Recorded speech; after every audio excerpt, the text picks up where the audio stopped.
तो ये हो गया।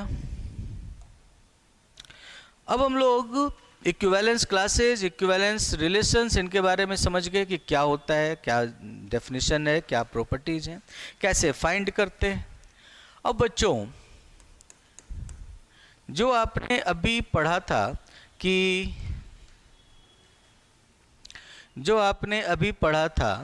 भाई n जो है वो, मतलब आपने कोई भी पॉजिटिव इंटीजर n ले लिया, फिक्स कर लिया, और z पर आपने एक इक्विवेलेंस रिलेशन r बना दिया, जो कैसे डिफाइंड है कि a रिलेटेड होगा b से यदि और केवल यदि n a माइनस बी को डिवाइड करता है। ये एक तुल्यता संबंध है, इक्विवेलेंस रिलेशन है।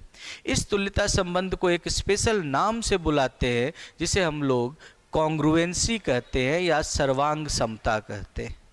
कॉन्ग्रुएंसी या सर्वांग समता कहते हैं, हिंदी में शायद सर्वांग समता ही कहते हैं, ठीक है। तो कॉन्ग्रुएंसी कहते हैं, ठीक है। तो कॉन्ग्रुएंसी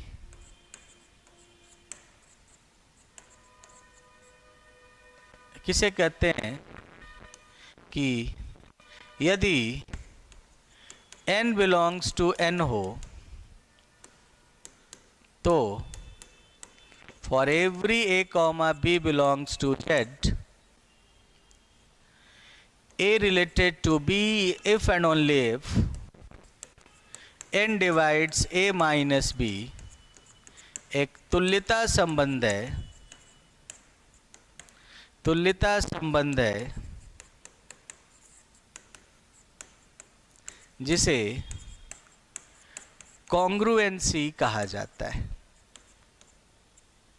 जिसे कॉन्ग्रुएंसी कहा जाता है। इसे A is congruent to B mod n, A is congruent to B mod या मॉडुलो n कहा जाता है,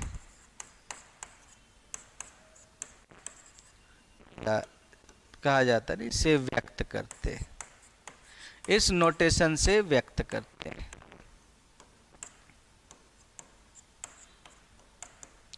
ठीक है। If n belongs to n, if n belongs to n, if n belongs to n, then for every a comma b belongs to z, if n belongs to n, then for every a comma b belongs to z, a related to b if and only if, then for every a comma b belongs to z, a related to b if and only if n divides a minus b, n divides a minus b is an equivalence relation, is an equivalence relation, is an equivalence relation which is called congruency, which is called congruency, which is called congruency. It is denoted by, it is denoted by a is congruent to b mod n. It is denoted by a is congruent to b mod n. Clear?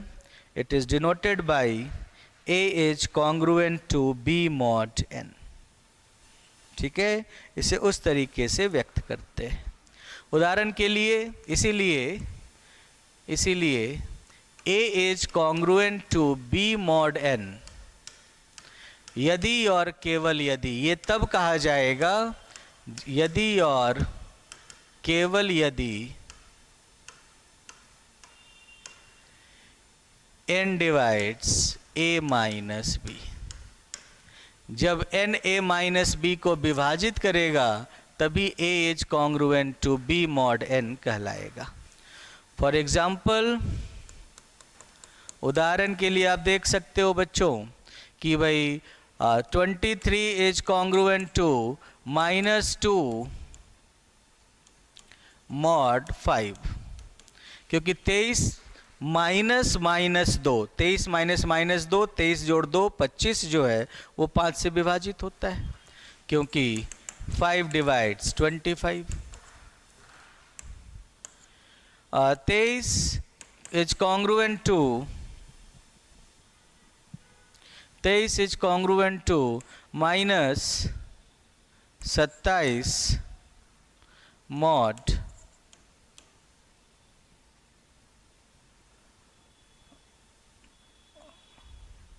10, क्योंकि 10 जो है वो 23 और 27 को जोड़ने के बाद 50 मिलता है, उसको विभाजित करता है।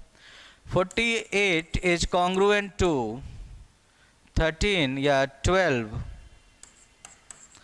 mod 6, क्योंकि 48 माइनस 12 36 होता है, वो 6 से डिविजिबल होता है। तो इस तरीके से ये कह सकते हो 39 is not congruent to 11 mod 8, क्योंकि 39 माइनस 11 28 होता है, और 28 4 से तो डिविजिबल है लेकिन 8 से डिविजिबल नहीं है, इसीलिए 8 जो है वो 28 को डिवाइड नहीं करता। तो सिंपल सा कॉन्सेप्ट है कि अगर एन ए माइनस बी को डिवाइड कर दे तो a is congruent to b mod n कहलाएगा, और अगर एन ए माइनस बी को डिवाइड ना करे तो n is congruent to a is congruent to b mod n नहीं कहलाएगा, मतलब a is not congruent to b mod n, और ऐसे काट देते हैं। समझ में आई बात? A is not congruent to b mod N.